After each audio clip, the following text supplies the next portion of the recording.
Salut les amis, c'est Ahmed, j'espère que vous allez bien. Aujourd'hui, nouvelle vidéo, nouvel test des écouteurs sans fil de la marque Tronsmart, le modèle Spunky Beat. J'espère que cette vidéo va vous plaire. N'hésitez pas à me le faire part dans les commentaires et me lâcher le gros pouce bleu pour soutenir la chaîne. Pourquoi pas vous abonner à la chaîne en cliquant sur le bouton subscribe en bas de cette vidéo et activer la cloche pour être notifié de chaque nouvelle vidéo. Et sur ce, on passe au test.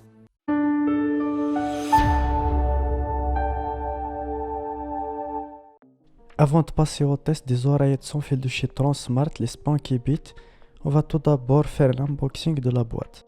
On retrouve toutes les caractéristiques et toutes les fonctionnalités de ces oreillettes.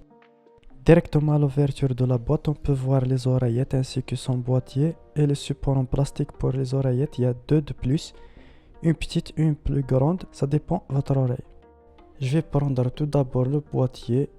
Il fait office de chargement pour les oreillettes, plus une batterie externe de 500 mAh pour recharger les oreillettes en dehors de chez vous, plus un USB intégré et vous pouvez le recharger directement au secteur USB-C. Je vais laisser le boîtier de côté. Comme on peut voir sur la boîte, il y a les petits bouts en plastique de plus. Je vais enlever les oreillettes. Elles sont dotées d'une puce Qualcomm. Elles sont très légères, très compactes, comme vous pouvez le constater ici. Je vais les laisser de côté voir ce qu'il y a dans la boîte. On retrouve directement le câble USB et USB type C pour le rechargement, même s'il y a un USB intégré. Il y a toutes les notifications plus un manuel. De toute façon, on ne va pas s'en servir. Voici le boîtier, c'est assez discret. Il embarque une batterie de 500 mAh. Vous pouvez recharger les écouteurs 5 fois.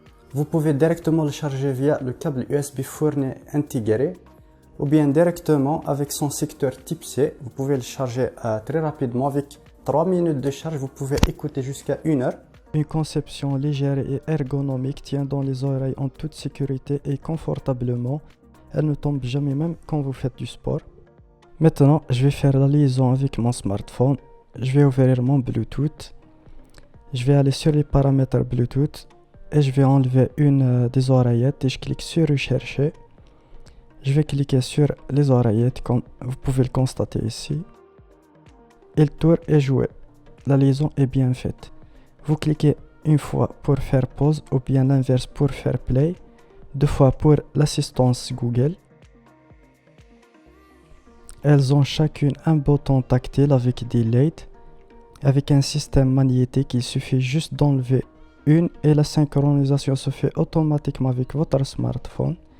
Et elle fait office aussi de chargement bien sûr quand vous les remettez sur le boîtier. Il est assez compact, ce qui est bien sûr, comme vous pouvez le constater, grâce aux magnettes disponibles dans le boîtier. Et pour l'autonomie, vous pouvez tenir 7 heures avec les oreillettes et avec le boîtier jusqu'à 24 heures. Alors vous pouvez en profiter toute la journée. La puce Qualcomm garantit des performances exceptionnelles en délivrant un streaming audio cohérent et sans perte avec de bonnes basses. Elles sont certifiées IPX5 contre la pluie et la transpiration. La commande tactile intuitive vous permet d'activer toutes les fonctionnalités en appuyant simplement sur l'écouteur, pas besoin de votre téléphone, que ce soit pour les fonctionnalités de musique ou bien pour l'assistance Google.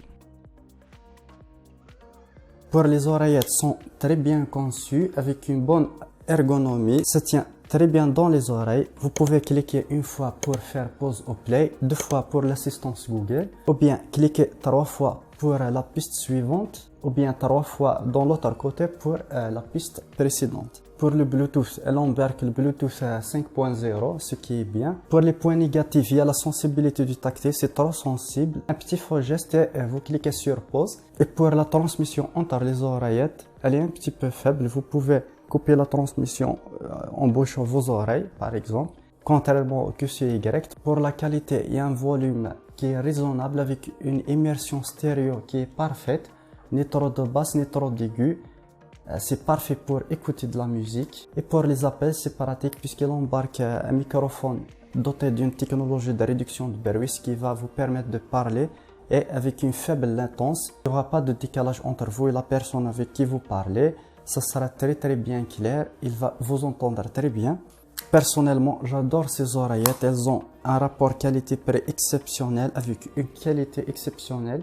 Je vais vous mettre de toute façon le lien dans la description. C'est ce qui se fait de mieux aujourd'hui avec une bonne technologie, un bon prix. Je vais mettre de toute façon le lien dans la description. J'espère que ce test vous aura plu. N'hésitez pas à me le faire part dans les commentaires et me lâcher un gros pouce bleu pour soutenir la chaîne. Et pourquoi pas visiter ma page Tipeee, je vais mettre le lien dans la description. Si vous voulez acheter ce produit, je vais mettre le lien dans la description. Moi, il m'a été gentiment prêté par un ami. Je l'ai testé pendant 3 jours. Ça me suffit largement et j'ai trop aimé. Moi, personnellement, j'ai les QCY. Le QCY, je vais mettre le test dans la description. J'en ai déjà fait une vidéo. J'espère que ce test vous aura plu. N'hésitez pas à vous abonner à la chaîne et sur ce, une prochaine vidéo.